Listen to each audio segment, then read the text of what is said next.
Good morning বন্ধুরা, সবাই কেমন আছো তোমরা? আশা করছি তোমরা সবাই ভালো আছো আর সুস্থ আছো। আমিও তোমাদের ভালোবাসায় অনেক অনেক ভালো আছি। আজকে সোমবার, নিরামিষের দিন, তাই ভাবলাম সকালে টিফিনে কি খাওয়া যায় ঝটপট করে। আমি রাধা, তোমরা সবাই দেখছো Delhi Bengali kitchen one and blog. তার জন্য তো লাগবে সুজি, আর দেখো সবজি নিয়ে নিয়েছি। আমি বিনস, গাজর আর কাঁচা লঙ্কা নিয়েছি। তোমরা এতে মটরশুঁটি নিতে পারো, মটরশুঁটিটা আমি খাই না তাই আমি নিইনি। তোমরা এতে মটরশুঁটি নিতে পারো, তবে কারি পাত্তা লাগবে এতে। আর সুজিটা লাগবে বন্ধুরা মোটা দানার সুজি, যেটা এই যে এরকম প্যাকেটে আসে, দেখিয়ে দিলাম তোমাদের। তাহলে চলো রেসিপিটা শুরু করি। খেতে কিন্তু ভীষণই টেস্ট লাগে, করে খেলেই তোমরা বুঝতে পারবে। তোমরা এটা সর্ষে তেল, সাদা তেল, ঘি যেটা দিয়ে ইচ্ছা খেতে পারো, সব কিছু দিয়েই খুব ভালো লাগে। তবে এতে কারি পাত্তা লাগে বন্ধুরা। কারি পাত্তা গাছে কিন্তু এখনও পাতাগুলো পেকে গেছে, নতুন পাতা সবে হচ্ছে। আমি দেখো জিরে ফোড়ন দিয়ে আদা কুচি দিয়ে দিয়েছি। আদা কুচিটা দিয়ে একটু নেড়ে চেড়ে দিয়ে দেবো আবার 1 চিমটি মতন হিং। হিংটা যারা ভালোবাসো তারা দিও, যাদের ভালো না বাসো দিও না। তবে হিং দিলে, নিরামিষ যেহেতু, হিং দিলে খুব ভালো লাগে খেতে। এবার আমি দিয়ে দেবো কেটে রাখা সবজিটা।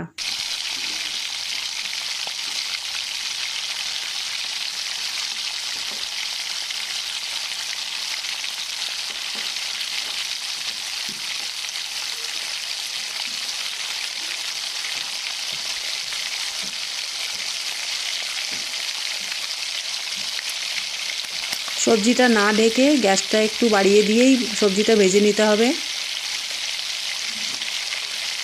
এরকম রেসিপি কিন্তু করে খেলে বেশ লাগে খেতে বন্ধুরা, অনুরোধ রইল করে খাওয়ার।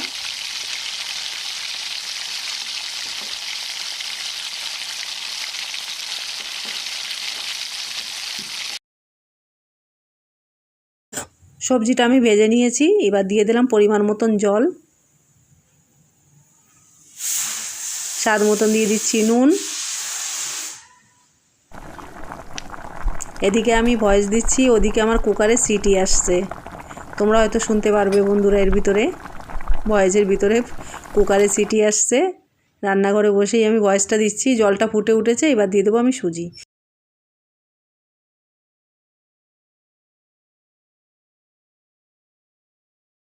সুজিটা দিতে হবে আর নাড়তে থাকতে হবে যাতে জমাট না বেঁধে যায়। এত ভালো লাগে খেতে বন্ধুরা, একদম সিম্পল, কোনো ঝামেলা ছাড়া।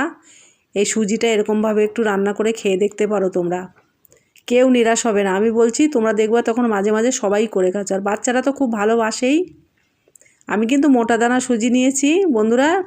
মিহি দানার সুজি নিলে কিন্তু এটা ভালো হবে না, তাহলে আঠা আঠা হয়ে যাবে। আর এই মোটা দানা হলে ঝরঝরে হবে, ঠান্ডা হয়ে গেলে একদম খুলে যাবে ঝরঝরে। দেখো হয়ে গেছে। এইবার আমি কিছুক্ষণ রেস্টে রেখে দেবো। গ্যাসটা আমি একদম কম করে রেখেছি। আমার তো দেখে আবার খেতে ইচ্ছে করছে। খুবই ভালো লাগে বন্ধুরা। নতুন বন্ধুরা যারা প্রথমবার আমার চ্যানেলে এসেছো তাদেরকে অসংখ্য ধন্যবাদ। বন্ধুরা, রেসিপিটা যদি আমার ভালো লেগে থাকে চ্যানেলটা সাবস্ক্রাইব করে নিও, পাশে থাকা বেলটা প্রেস করে দিও, যাতে এরকম সব রেসিপি সব ঝটপট করে তোমাদের কাছে পৌঁছে যায়, তোমরা করে খেতে পারো। আমি কিছুক্ষণ ঢেকে রেখেছিলাম। গ্যাসটা কিন্তু একদম আস্তেই আছে করা, মানে গ্যাসটা আমি একদম লোতে করে রেখেছি। এবার আমি ধীরে ধীরে খুলে দেব। এটা কিন্তু দেখতে এমন লাগছে, ঠান্ডা হলে কিন্তু একদম ঝরঝরে হয়ে যাবে। তবে একদম ঠান্ডা হওয়ার আগেই খেয়ে নিতে হবে। কিছুক্ষণ ঘি দিয়ে ঢেকে রাখলে কিন্তু একদম ঝরঝরে হয়ে যাবে। আমি 1 চামচ ঘি দিয়ে দিয়েছি, তোমরা চাইলে 2 চামচ 3 চামচ তোমাদের ইচ্ছা মতন দিতে পারো।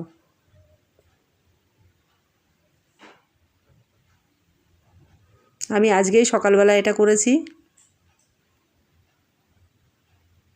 আমি মাঝে মধ্যেই করি বন্ধুরা, যখন ঝটপট করে কিছু করার থাকে, সকালে খিদে পেয়ে যায়, হয়তো একটু কাজের চাপ থাকে, তখন আমি এরকম টাইপেরই রেসিপি করি, এই সুজির এই রেসিপিটা।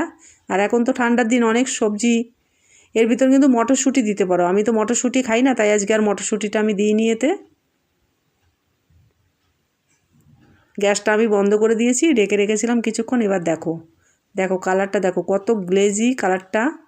আর খেতে তো কি বলবো, যেটা বললাম খুবই ভালো, মানে খুবই ভালো, মানে কেউ নিরাশ হবে না খেয়ে। দেখো গ্লেজটা কত ভালো।